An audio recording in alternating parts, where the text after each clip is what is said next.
Hey everyone, welcome back to another race review brought to you by the brilliant Seedstream app.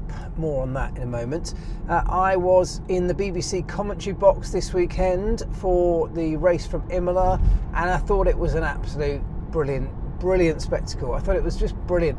You know, it was one of those races where the expectations were quite low, because they often are at Imola. It doesn't normally produce the best racing. It's often very difficult to overtake. Yet actually, what we saw yesterday was thrilling. There were so many overtakes. There was so much variation when it came to strategy, when everyone predicted this sort of fairly dull one-stop race. Of course, it was the introduction of, first of all, a virtual safety car, then a full safety car that made the difference and really spiced things up. But it did give us some action, and it gave us something interesting. So let's talk about Max Verstappen first of all. Max absolutely nailed his Sunday Grand Prix. In fact, you know, had a good weekend all round on that side of the Red Bull Racing garage. They found some pace with that car. It was a lot closer between them and McLaren than it was last time out, of course, in Miami. This was a circuit that just didn't quite suit the outright strengths of the McLaren, to the point where they still had a very quick car, of course, McLaren, but they didn't have the massive advantage they had in Miami with the high temperatures, where rear tyre temperature particularly was the limiting factor, something McLaren's very good at. Here it wasn't so much about that. It was more about tyre wear, and even that was relatively low. So that brought Red Bull firmly back into play, and they capitalised, you know, not quite catching pole position by, what was it, something like 34 milliseconds, nothing really on Saturday between Piastri and Verstappen.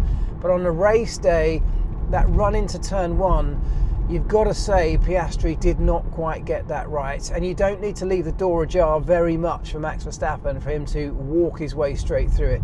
And he did it clinically, he did it decisively, he executed that first corner, which was so crucial to getting this race won. He executed turn one just brilliantly. There was no controversy, it was fair racing, it was clean, but it was aggressive and decisive, and really that's what gave him the opportunity to win the race. He was able to then control the pace, build a gap out front, run in the clean air, which is so crucial these days, of course. And that really, you know, was the story of Max Verstappen's race. Everything under control from start to finish, dealt with the safety car and the virtual safety car restarts very well. But when you're out in front, that's much easier to do. So they made their luck. That virtual safety car, people will say they were very lucky that it fell at the right time for them. And there is some truth in that, but also they made that luck. They got themselves in front, which allowed them the ability to run as long as they wanted into this race. There's a very high chance of a safety car around Imola, and they know that at Red Bull. And so by running as long as possible, they covered off the option of a safety car coming, and it played into their hands. So it wasn't entirely down to luck. This was them making the best of the opportunity, creating the luck, and then taking advantage of it when it came along. On McLaren's side, you have to say they had a very quick car, and when I say McLaren didn't have the same advantage they had in Miami, they didn't, but they still had a car that was on par with Red Bull. There was no major difference in pace, and qualifying tells you that story. So starting on pole position at a racetrack where overtaking is not the easiest, they should have won the Grand Prix. Oscar Piastri should have won this race. The first mistake was at turn one, the way that Piastri went in way too cautiously. I think he had a lot of his eye on George Russell, worrying about him, who had a blisteringly good start. Max actually didn't have the greatest start, did he? But it was Oscar and George Russell had the better starts. But as Oscar came down towards turn one, I think he was worried about the fast starting George Russell behind him, took his eye off the ball a little bit with Max Verstappen, which you can't do, and Max then just took advantage of it, sailed down the outside and all the way round the outside through turn one. I think Oscar will look back and say a little bit cautious perhaps on that one. But then after that, you've got to say McLaren also, with a bit of hindsight, probably could have done things differently. They weren't able to necessarily stay with Max all the way through that first stint. They were just starting to fall back a tiny little bit, And that really again comes down to the clean air that Max was in versus the dirty air that Oscar was in. And they made that decision to bring Oscar in for an early pit stop to get rid of the medium tyres and onto the hard tyres. And unfortunately, it didn't work for them. It wasn't a good move. It put him back into traffic where he fought very well through that traffic, but of course it cost him both time and tyres to do that. Then when the safety car came, of course, he was then out of sync with everybody else. As I said before, it fell very nicely for Max, which gave him that enormous lead after the safety car had played out. And then when the full safety car came later in the Grand Prix, Oscar had run out of tyres. He had no new fresh tyres to get to the end of the race, whereas those around him did, having made the later stops. So all round, it was a bit of a gamble from Oscar and from McLaren to try and roll the dice to do something to get past Max, but ultimately it didn't really work. And probably when they really look into the detail of this and they really analyse their race, with a championship at stake here, I suspect they might have been better off just sitting behind Max, trying to mirror him and trying to do something with him later in the Grand Prix. But look, they still finished second and third on the racetrack, a double podium. It's still a really good result for the team. In the team's championship, it will have done them no harm at all. But I think for Oscar Piastri, he will feel like that was a missed opportunity. It just wasn't a clean weekend for McLaren. Pit stops weren't great either, whereas at Red Bull, everything just went seamlessly. So when Max executed an extraordinarily good Grand Prix, so did Red Bull. McLaren, maybe not quite so much. And actually, you know, if you look back at Red Bull, I was trying to think this yesterday when I was in commentary, I can't think of the last time we're questioning at the end of a Grand Prix a Red Bull race strategy.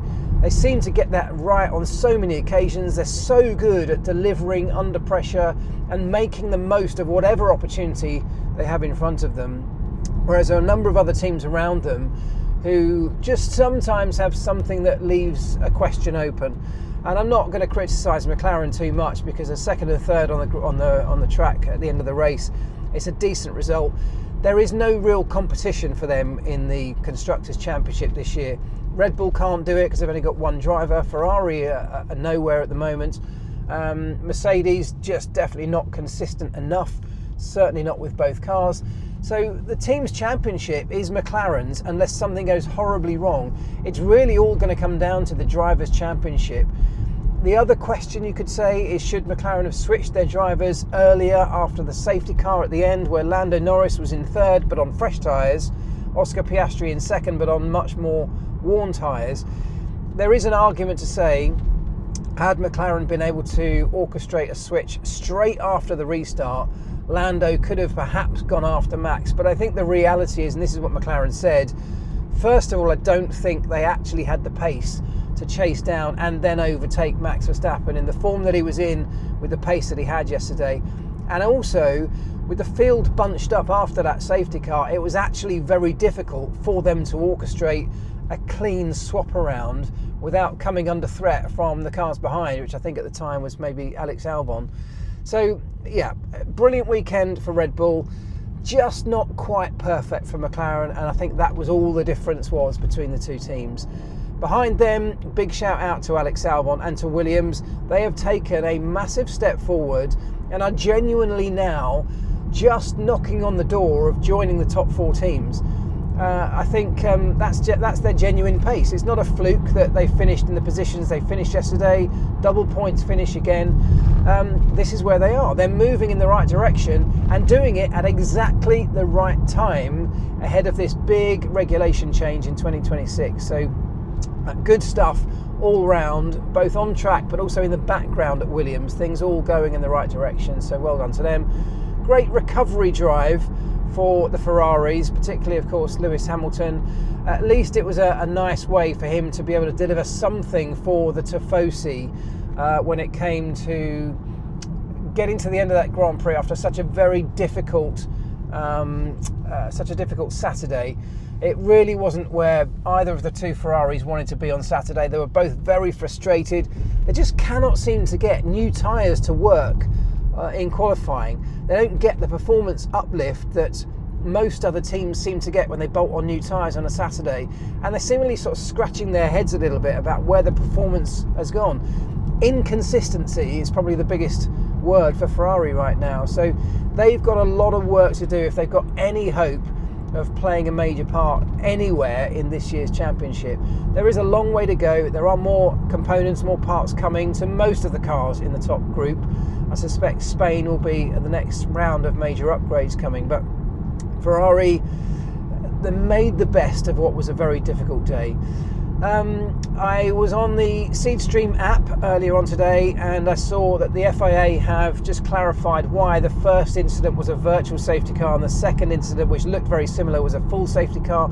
It was because they had to bring a recovery truck onto the racetrack for the second incident with Kimi Antonelli. The car was just too far away from the little recovery gap. The marshals weren't able to push it into that gap, which they were with Esteban Ocon's car.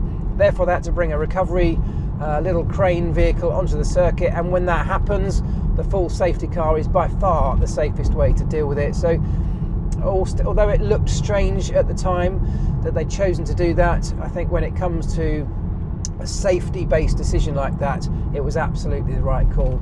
And that is a good segue into why you should go and download the Seedstream app, because all of your breaking news, all the breaking news stories are in that app in a seamlessly easy way to use, and then everything related to that story is grouped around it. You'll find social media posts, videos, you'll find written articles from all your trusted sources all across the net, all in one easy to use place. It's totally free, and I suspect you will love it, because I do. I'm a massive Formula One fan myself, and it's the first app that I check pretty much every single day. Everything you need is in there.